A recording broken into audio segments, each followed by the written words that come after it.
Mirë se erdhët. Sot do të flasim pak për ato forcat e padukshme që na formësojnë, që na shtyn të veprojmë në mënyra të caktuara dhe që shpesh na shkaktojnë ankth. Do t'i futemi thellë ideve revolucionare të Karen Horney, një pionjere e vërtet në psikologji, për të zbuluar mjetet që na ndihmojnë ta kuptojmë veten tonë në një nivel krejt tjetër. Kjo është pyetja kryesore, apo jo?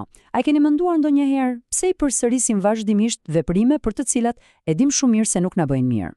Pse reagojmë në një mënyrë të caktuar, edhe kur me gjithë shpirt duam të ndryshojmë? Kjo pyetje është pikërisht në zemër të analizës sonë të sotme. E po, një përgjigje të fuqishme e gjejmë tek psikanalistja Karen Horney. Në librin e saj themelor, Vetanaliza, ajo praktikisht sfidoi gjithë mendimin e kohës dhe argumentoi se ne e kemi fuqinë brenda vetes për ta kuptuar dhe për ta shëruar veten, dhe pikërisht ky libër do të jetë udhërfyesi ynë sot.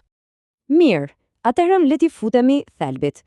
Për të kuptuar sa e rëndësishme ishte Horney, duhet të shohim se si idetë e saj u shkëputën krejtësisht nga mendimi dominues i asaj kohe, veçanërisht nga ai i Sigmund Freudi. Dhe këtu kontrasti është tamam bardhëzi. Freudi e vinte theksin te instinktet, te biologjia, te traumat e fshehura diku thellë. Horney nga ana tjetër tha prit pak. Ajo argumentoi se kultura, mjedisi dhe sidomos përvojat tona të para në fëmijëri luani një rol shumë më të madh. Domethënë, ajo e zhvendosi fokusin nga biologjia te marrëdhëniet tona dhe te ndjenjat e pasigurisë që lindin prej tyre.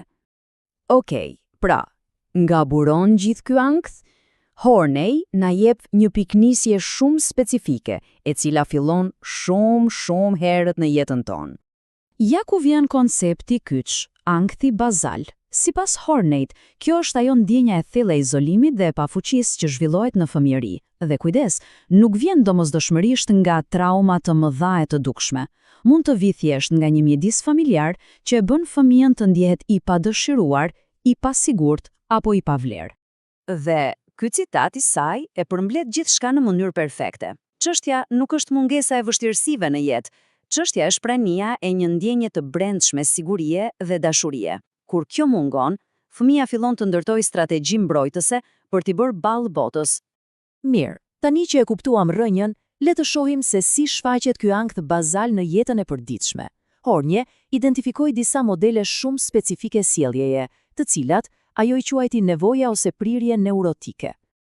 Ajo identifikoi 10 të tilla, 10 modele kryesore. Tani, këto nuk janë gjëra të këqija në vetvete. Problemi lind kur ato shndrohen në mekanizma të detyrueshëm, të pandërgjeshëm, me të cilët ne përpiqemi të përballojmë ankthin. Ktu janë 5 të parat. Mund t'i mendojmë si strategji të dëshpëruara për të fituar siguri. Për shembull, kërkimi i vazhdueshëm i miratimit mund të vijë nga një frikë e thellë e refuzimit, ndërsa nevoja për pushtet mund të jetë thjesht një mënyrë për të kompensuar ndjenjat e pafuqisë. Dhe ja ku kemi 5 të tjerat. Përsëri, e njëjta logjik. Secila prej këtyre përfaqëson një dëshirë normale njerëzore, por të çuar në ekstrem nga ankthi. Sigurisht që dëshira për arritje personale është e shëndetshme, por kur bëhet një nevojë neurotike, ajo nuk motivohet nga gëzimi i krijimit, por nga frika e tmerrshme e dështimit. Pra, pyetja që lind natyrshme është, ku është kufiri kur një dëshirë kthehet në diçka neurotike? Dallimi qëndron tek fjala e detyrueshme. Një dëshirë e shëndetshme është fleksibël, një nevojë neurotike është e ngurtë e pandërgjegjshme. Ajo na kontrollon ne, në vend që ne ta kontrollojmë atë. Bëhet si një kërkesë absolute ndaj botës, pa marrë parasysh kontekstin. Ky është një shembull fantastik që e bën teorinë shumë të prekshme. Një person me nevojë neurotike për miratim mund ta ketë praktikisht të pamundur të thotë jo, edhe kur kjo i bën dëm. Miratimi të tjerëve kërkohet me çdo kusht, sepse alternativa, refuzimi, rizgjon atë ankthin e thellë bazal. Ose merrni këtë tjetrin, nevoja për perfeksion. Dëshira për t'i bërë gjërat mirë është diçka shumë pozitive, por nevoja neurotike për përsosmëri krijon një standard të pamundur për t'u arritur. Çdo gabim i vogël shihet si një dështim katastrofik, dhe kjo çon ankth të vazhdueshëm dhe shmangje të sfidave, nga frika se mos nuk do t'i jemi perfekt. Por gjëja më e bukur te Horney është se ajo nuk ndalet këtu, te diagnoza e problemit. Ajo besonte fort në aftësinë tonë për të shëruar, dhe ky është ndoshta kontributi i saj më fuqizues. Dhe ja ku vjen ideja e saj, ndoshta më radikalja, vetë analiza. Ideja se nuk kemi gjithmonë nevojë për një ekspert që të na tregojë çfarë ndodh brenda nesh. Me mjetet e duhura, ne vetë mund të fillojmë të zbulojmë këto modele dhe gradualisht të çlirohemi prej tyre. Dhe mos u trembni, nuk është aq e komplikuar sa tingëllon.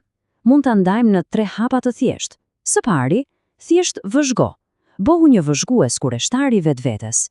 Kur ndjen një emocion të fortë, pyet: çfarë e shkaktoi këtë? Së dyti, lëri mendimet të rrjedhin lirshëm pa i cenzuruar. Dhe së treti, analizo. Apo shfaqet një model i caktuar? A lidhet kjo përgjigje me ndonjë nga ato nevojat neurotike që përmendëm?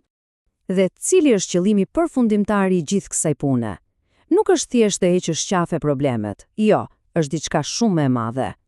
Horni e quajti këtë vetë realizim. Kjo është alternativa e shëndetshme ndaj një jete të drejtuar nga neuroza.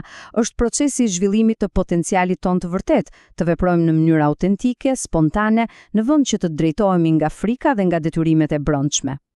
Kjo metaforë është thjesht e mrekullueshme. Ajo sugjeron se potenciali im për të rritur është tashmë brenda nesh, ashtu si pema është brenda lendes së vogël. Detyra jon, përmes vetanalizës, është të heqim pengesat, neurozat dhe të krijojmë tokën pjellore që na lejon të rritemi natyrshëm në ato që jemi të destimuar të bëhemi. Pra, në fund të fundit, ky është thelbi. I gjithë udhëtimi që propozon Horney është nga kuptimi modeleve tona të fshehura drejt një jete më të lirë, më të plotë dhe më autentike. Është kalimi nga të qenit i shtyr nga frika në të qenit i tërhequr nga potenciali i vërtet. Dhe kështu, e mbyllim me një pyetje për reflektim. Bazuar në gjithçka që diskutuam, cili është ai reagimi i vogël, ajo sjellja e përsëritur, apo ajo ndjenjë që ia vlen ta vëzhgoni me kurieshtje, duke filluar që sot. Ky mund të jetë hapi i parë në rrugën e vetanalizës.